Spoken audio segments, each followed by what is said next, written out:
to Opinion. Opinion.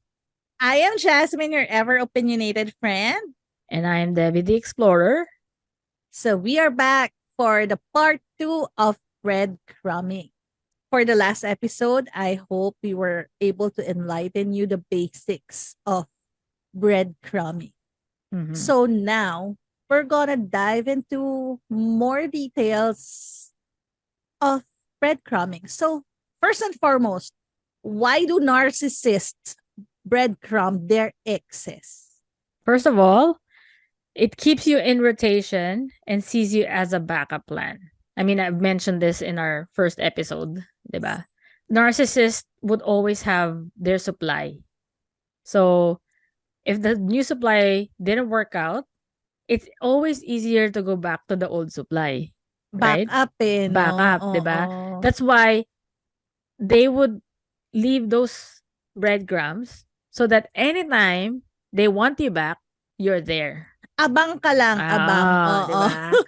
Which is, alam mo yung nakatanghod ka dyan na, kailan kaya siya, kailan kaya Mm-mm. niya ako When is it my ulit? turn? Oo, my turn again. Di ba? Ay, Tsaka, nako. another thing is that it keeps them on your mind. So, katulad nga nung na-mention natin sa first episode, di ba? Whether it's a good feeling na sweet or nagalit ka, naasar ka, naiisip mo pa din siya. Nasa Yeah. isip mo, hindi mo siya nakakalimutan na kahit na nanggigigil ka sa utak mo. And remember, I would always ask you, why? And you told me, it's like publicity, whether good or Yeah. bad, it's still publicity. Yes. Diba? So, it either a negative reaction or positive yan. Attention pa rin eh, It's no? still a reaction from you. So, Oo. ibig sabihin, apektado ka pa rin. Diba? Yes. Nasa isip mo pa rin siya. Nasa isip mo pa rin Oo. siya, whether good or bad, nandyan pa rin siya. Hindi mo Mhm. siya nakakalimutan. So, kaya ang mga narcissist, ginagawa yun sa mga ex nila. So, kung meron kayong mga ex na ginaganyan kayo, pakinggan nyo ulit tong 2 episode na to. nang magising kayo or magkaroon kayo ng awareness, that Diba? Or makinig kayo sa mga kaibigan nyo or pamilya nyo na malamang sinasabi na yan sa'yo, pero ikaw naman iniisip mo, hindi. yeah. Ayaw mo lang And siya. sometimes your family would put it in a different way, na they won't use the term narcissist or breadcrumbing, but it's the same thing, 'di ba? Yeah. Yeah, sabi nila na pinapaasa ka lang 'yan. Which is, I guess that's the perfect word, the Tagalog word for breadcrumbing, yes. Yeah, paasa. Oo, 'di ba? Paasa eh. 'Di ba? Okay, next. I've mentioned this on our first episode. They need something from you.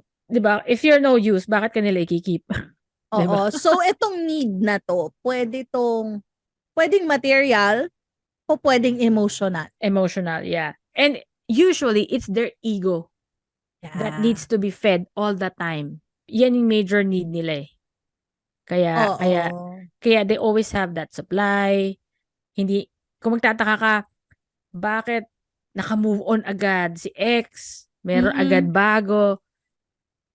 It's because they need to feed their ego.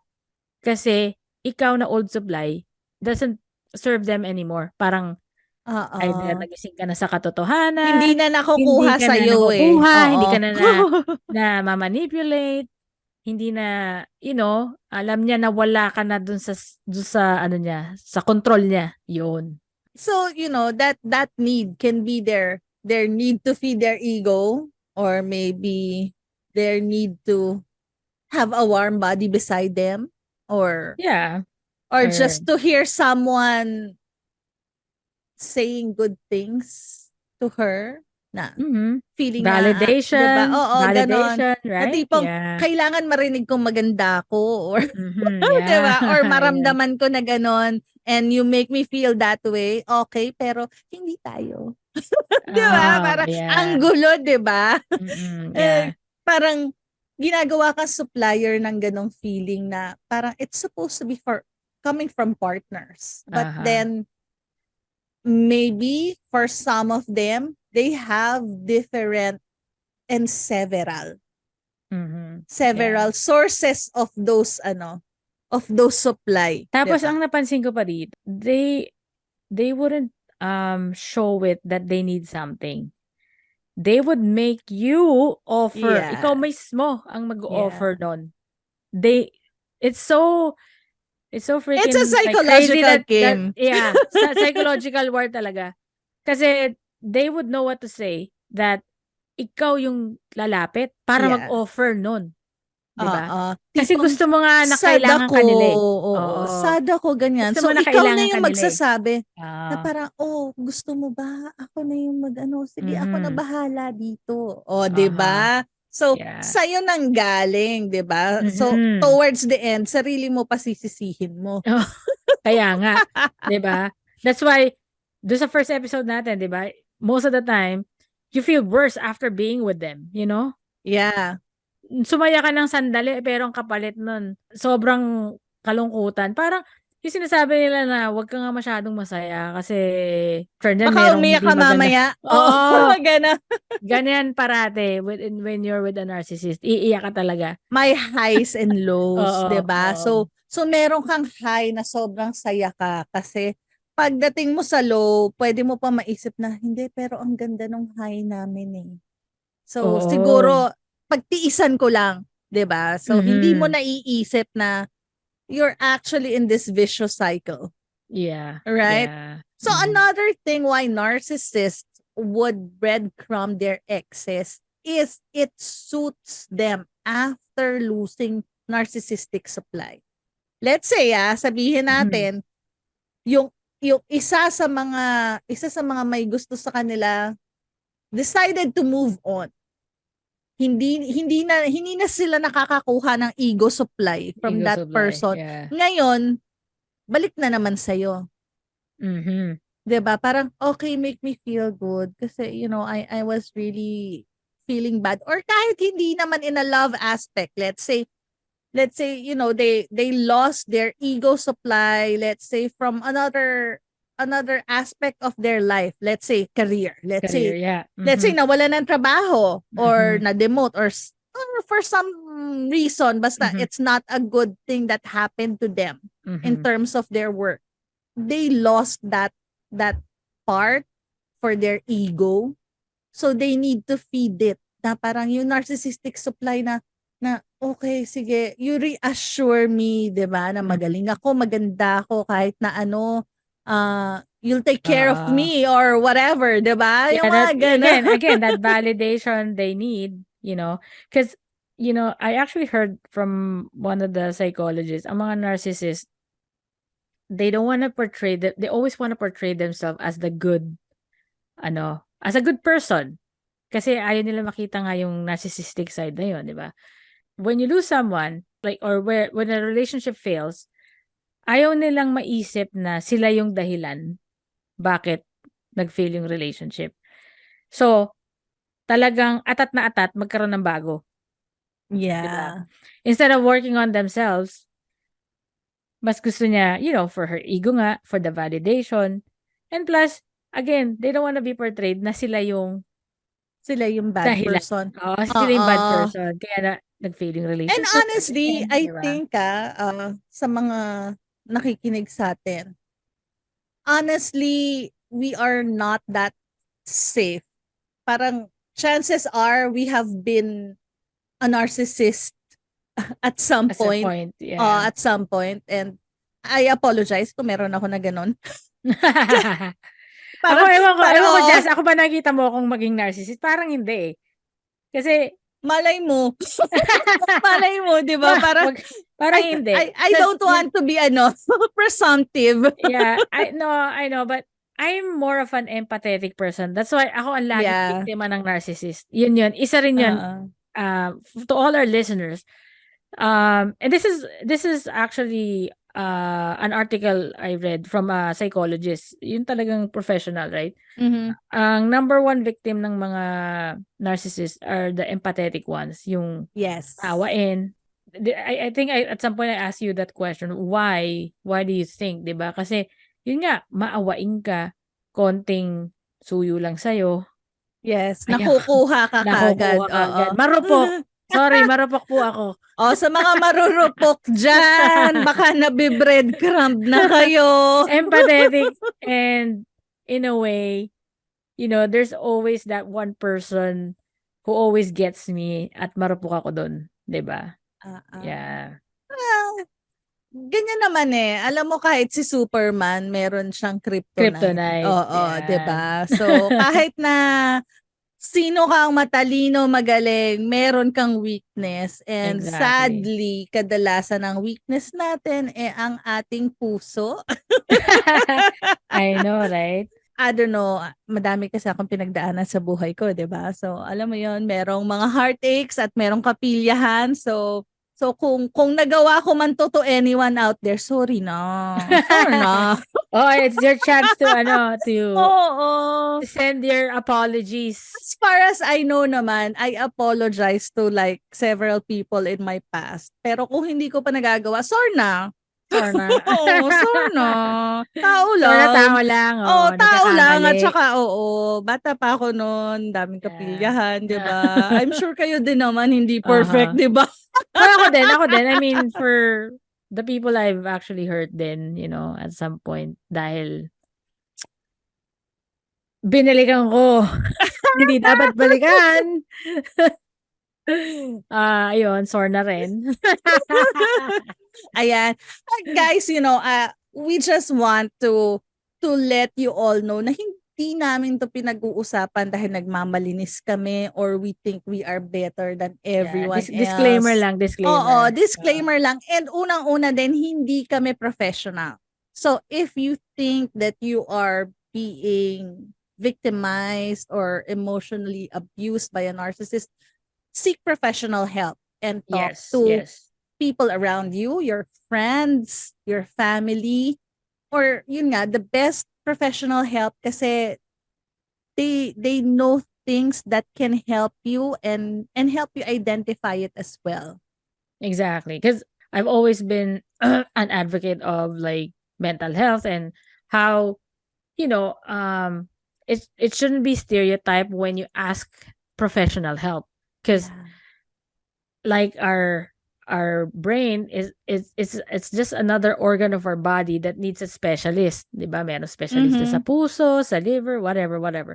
So, there are things that your friends hindi na nila kayang i-address that can be addressed by a professional, which is a therapist, psychiatrist. I think we should normalize and not be ashamed when someone says, I need help.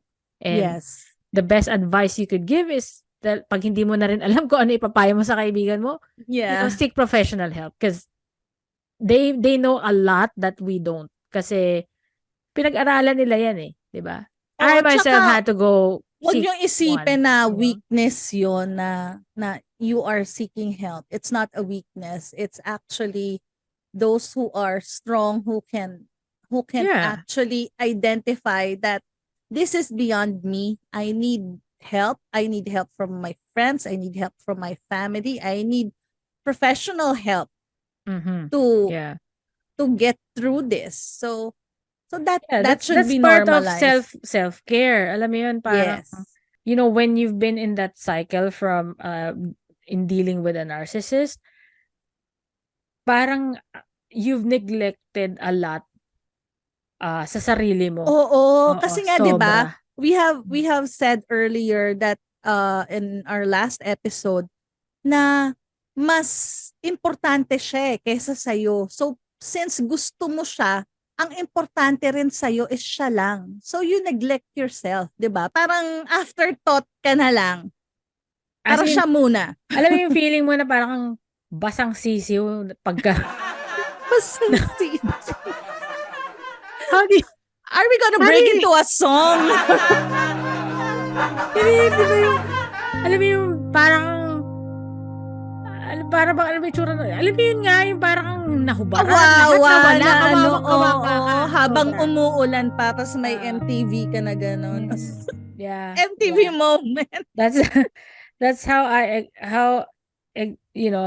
can actually describe it, na wala eh. Parang lahat natangay eh.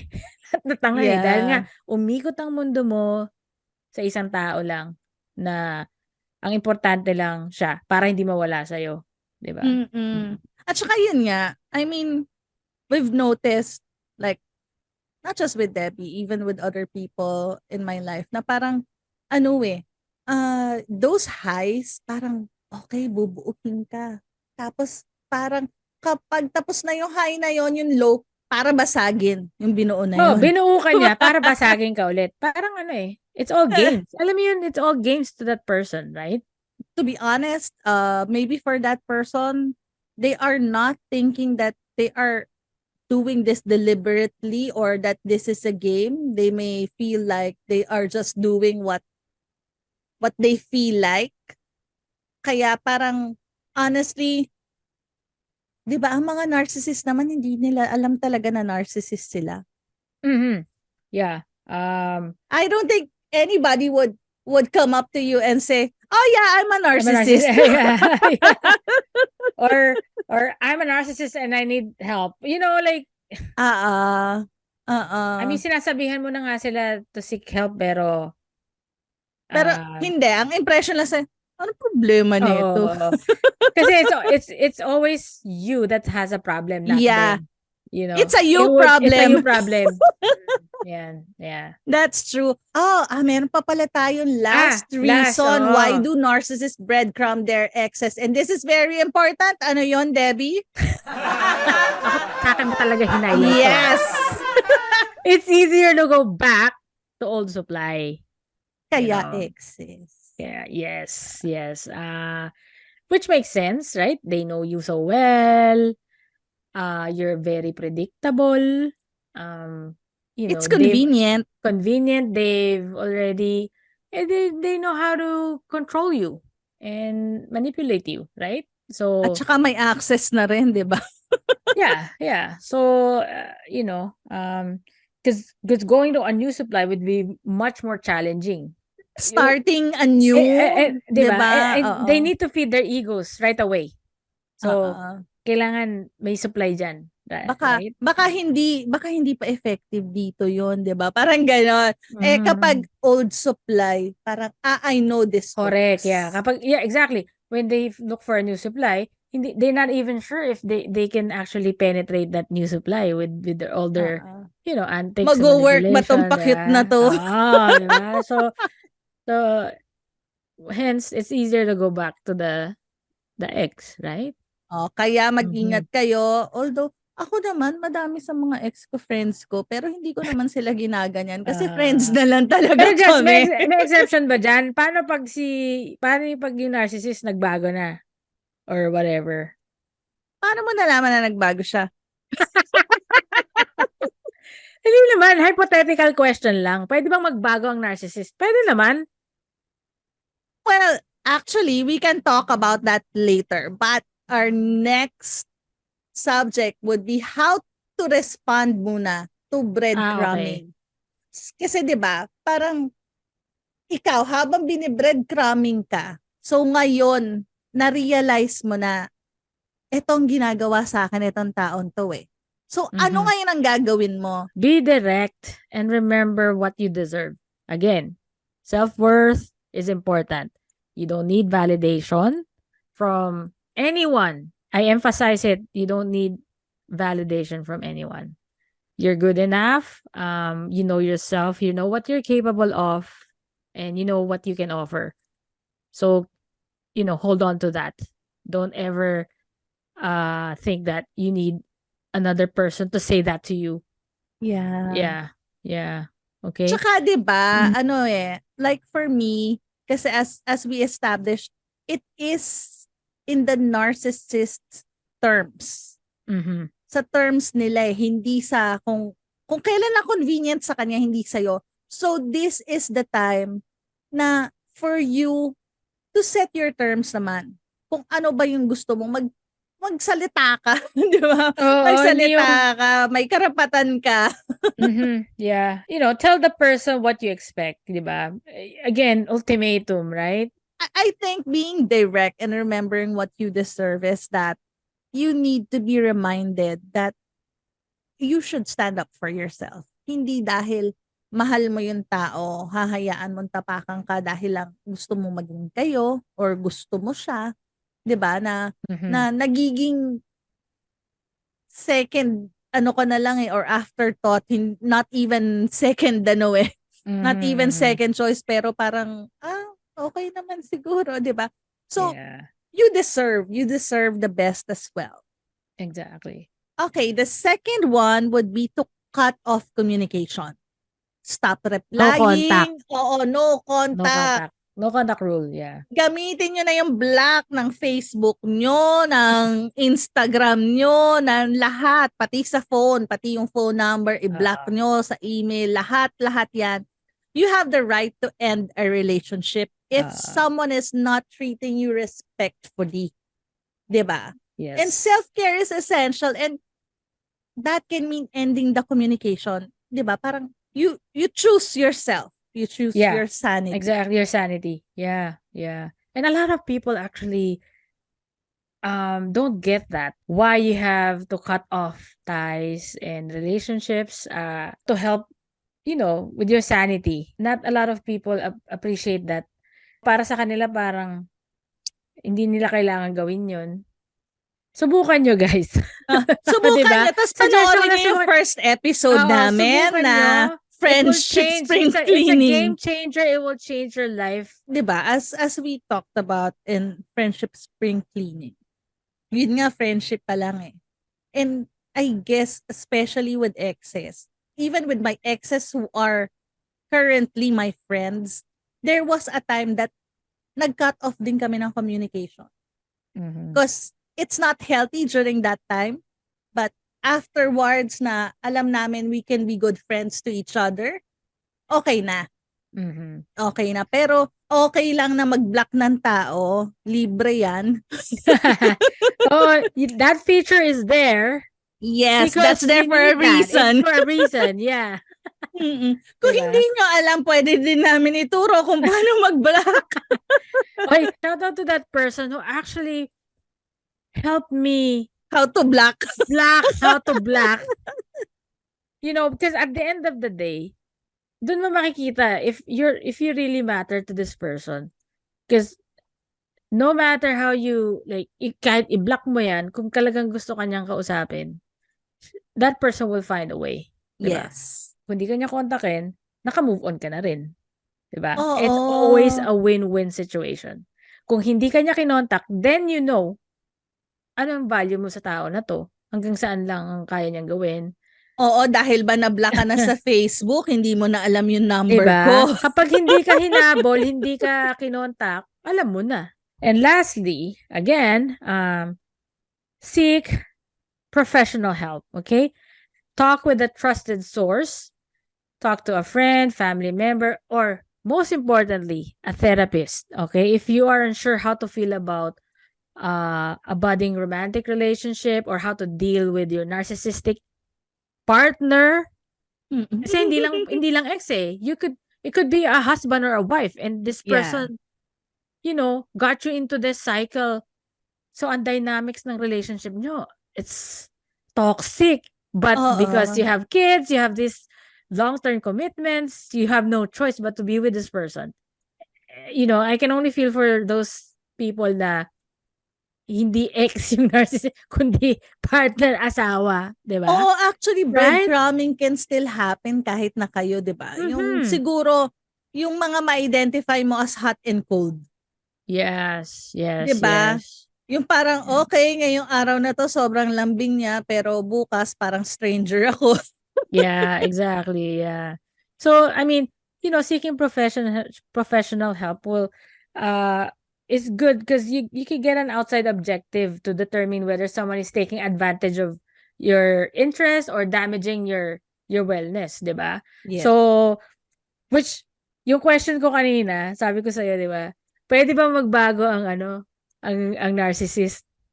Yes, actually, that is our last subject. So, para dun sa mga narcissist na nagbe-breadcrumb. So, this is for kung medyo nagdududa ka, narcissist na ba ako? Ganito ba yung ginagawa ko sa mga ka-date ko or sa mga ex ko?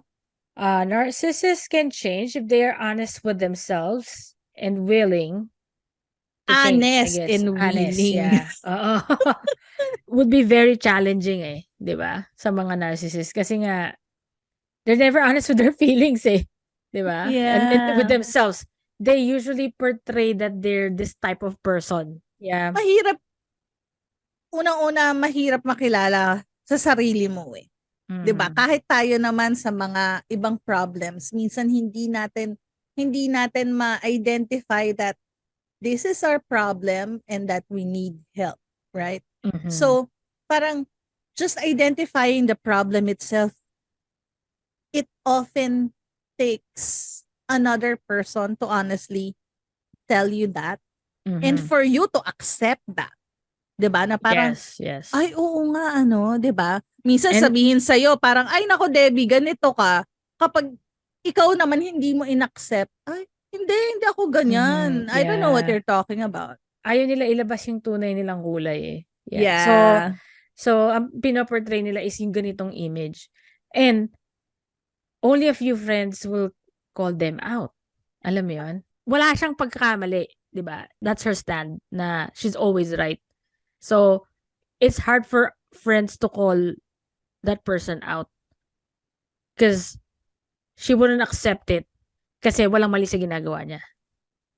Ikaw pa ngayon yung kung sino yung nag-call out, ikaw pa ngayon sabihin niya na there's something wrong with you. Yeah. Bakit mo ako kino-question yung decision ko or what I did when in fact there's nothing wrong with what I did. Kaya walang mahirap i-penetrate, mahirap pagsabihan. Yeah, actually ako nga iniisip ko parang maybe magfa-factor in then like the quality of friends that you surround yourself. Are those people true enough as a friend to you to be honest and bluntly tell you? I mean, it doesn't need to be public kasi mapapahiya ka naman. Pero maybe Mhm. privately sabihin sa'yo, "Uy, ikaw, ang sama ng ginagawa mo. Ano, ganyan, Mhm. ganyan." 'Di ba? Parang those are the true people kasi na ano eh, na when they call you out, kasi they care for you and they don't want, other people to think badly of you Mhm. or hindi lang to think badly. I mean, we can be doing something na hindi tayo aware. Para tayo nag-e-enjoy lang. Pero yung pala, Mhm. oy, nakakasakit ka na ha. Mhm, 'Di ba? mhm, Yung mhm. mga totoo sa'yo ang magsasabi nun eh, na parang, oy, Debbie, Yeah. tama na yan ha. Hindi Mhm. hindi maganda yan. 'Di ba?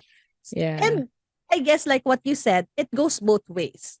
One is another person to be true enough, to be a true friend, to tell you honesty.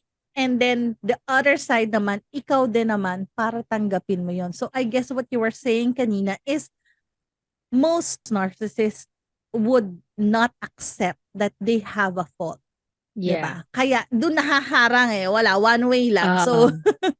so kapag may Yeah, that's nagsabing, why ikaw, ano ka, ang sama mo, ganyan. Parang, ha? Wala ah. yeah.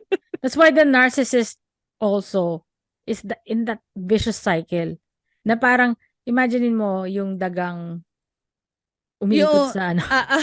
hamster. So ngayon pag sumama ka doon sa cycle, dalawa kayong umiikot doon sa wheel na yon, Yeah, 'di ba? Yeah. that's But the true. narcissist it's herself in that vicious cycle also na paulit-ulit nila yung ginagawa doon sa bago nilang supply. Yeah, that's true. And, if you feel that you may be doing this, it is time for you to seek professional help. Kasi if you Yeah. don't feel comfortable, especially talking to people, to friends or family, a professional can do wonders for you. And that is covered by doctor-patient confidentiality. So, Exactly. For you that for those people that have their extended health benefit, every year meron kayong coverage, use it, it's there, no, sa mga nasa Pilipinas, hindi ko sure kung kasama yon sa mga HMO I na think meron na regular. ngayon. I think Meron na yata. yeah, because most So, kung kasama BPOs, yon, yeah. take advantage of that. And then, kung hindi, alam nyo, meron kayong Facebook, meron kayong Google, there are groups who can help people. So, whether kung sabihin mo, wala akong insurance or HMO who will cover for that, there are groups na libre naman sumali na they can help. They can help with cases like these, whether you are a victim or you feel that you are the one doing this and you want to help yourself. Ang ganda nitong topic natin, Debbie. I just really hope na madami tayong natulungan na tao. Unang-una, to be more aware. I'm sure yung iba hindi aware ng ano ba yung breadcrumbing? Magluluto ba sila, Debbie? Tsaka si Jazz? Ano ba yan? Kakain sila? Kumain ka ba ng biskotso na Oo. dahil mong breadcrumbs na laglag? At mahilig ako sa bread. So, hindi po biskotso ang pinag-uusapan natin. hindi ganon. Hindi Pero, ganon. I've read it is also pretty much like, 'di ba tanda mo yung kwento ni Hansel and Gretel? Kung paano sila na-lure is through breadcrumbs. Yes. So, sinundan nila yung breadcrumbs na yun. So, that's pretty much the idea The same of breadcrumbing na, 'di ba? May mga breadcrumbs na iniiwan sa'yo. So, ikaw naman sinusundan mo yun. 'Di ba? So that's the idea. But basically, this is just one of the many aspects that people right now go through and deal with, especially in dating. So, madami dyan dahil modern world, texting or messaging lang on social media, na nabe-breadcrumb na sila or just dating, 'di ba? Or yun nga, sa matinding hugot ni Debbie ang being an ex. Yeah. 'Di ba? So, okay, huling hirit, Debbie, any last advice to our viewers regarding this episode? Siguro my best advice would be know the signs when it doesn't feel right. Take a step back and just look at this person. Is it pinapaasa ka ba? Yung highs and lows, that's one evident signs of breadcrumbing. And self-awareness. Awareness is the key. For myself, I wasn't aware. I thought it was normal. Actually, yun nga, gusto ko Diba? sa'yong tanongin at what point, Debbie, mo nalaman na nabe-breadcrumb, na na-realize mo and towards the very end. Even after the relationship ended, I wasn't fully aware. Not fully aware. I was clueless. I didn't realize that. I thought she was just being kind. That's why she does that. She does those things. Until I realized what was her motive for doing this. I had to like really ask friends who actually enlightened me that Deb, she's breadcrumbing you, So research mo ng breadcrumbing. And it took a while before accepted that this person is actually doing this to me. Because yun nga hindi mo maiisip na gagawin niya sa'yo yun Yeah. Diba? Kasi ang tingin mo sa kanya mabait. I'm not saying she's not mabait. Ang tingin mo sa kanya, you just don't want to think badly of Yeah. person na syempre naging parte ng buhay mo. For our listeners, just always think of yourself. If you're dealing with this toxic person, run. Run and don't ever look back. And just pray. Pray for this person. Pag pray over niyo yan, di ba? Na sana,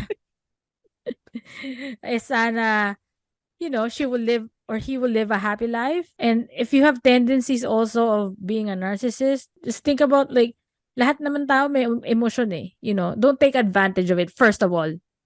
Yeah. Never ever, even like as friends, family, never take advantage of someone. Yeah. For your own benefit. Meron balik Kahit yan. na willing sila, 'di ba? Oo. Yeah. It's just not right, in all angles, hindi tama 'yon. So, step back and assess the situation all the time, 'di ba? Because you could be in a good relationship right now and then later on the narcissistic tendencies of your partner doon lumabas, 'di ba? Sa umpisa hindi. May honeymoon stage. 'Di ba? Sa honeymoon stage baka hindi niyo pa makita pero later on, oh my gosh. 'Di ba? You know, and makinig kayo, listen to your friends and family because they can see it and you can't. You know, sila yung nasa outside perspective eh. Hopefully, yung pakikinig nyo sa podcast namin balik-balikan nyo pagka na-experience niya. Marinig niyo yung mga signs na nandyan, alam na. Right? Ako naman, I would advise, like what you said, know the signs and what to do if someone is breadcrumbing you. So we have all the resources. Unang-una, itong podcast namin. Ulit-ulitin nyo hanggang sa makabisado nyo na. Yes. And of course, there are a lot of resources in the internet, Google, or even groups on Facebook or anywhere. And then, actually, kahit sa TikTok ang dami din very yung helpful TikTok University na yan Diba? Ang dami kong natutunan dyan. Yeah, and for a short span of time, madami kang matututunan eh. And honestly, nakikinig sila. So parang, eto, pinag-uusapan natin narcissist. Mamaya, ang dami na sa feed nyo tungkol sa narcissist at breadcrumbing. Yeah. Diba? So, and also, most importantly, kahit mahal mo yung tao, dapat mas mahalin mo yung sarili mo. Exactly. And by knowing the signs, 'di ba? Makikita mo parang inaabuso ba nito yung pagmamahal ko na dahil mahal ko siya, gusto kong maging kami. So, etong ginagawa niya sa akin. Oops, sorry.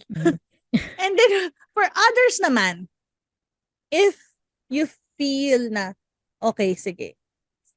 Sabihin natin madami kang nagiging ka-date or madaming nagme-message sa'yo sa dating app. It feels great.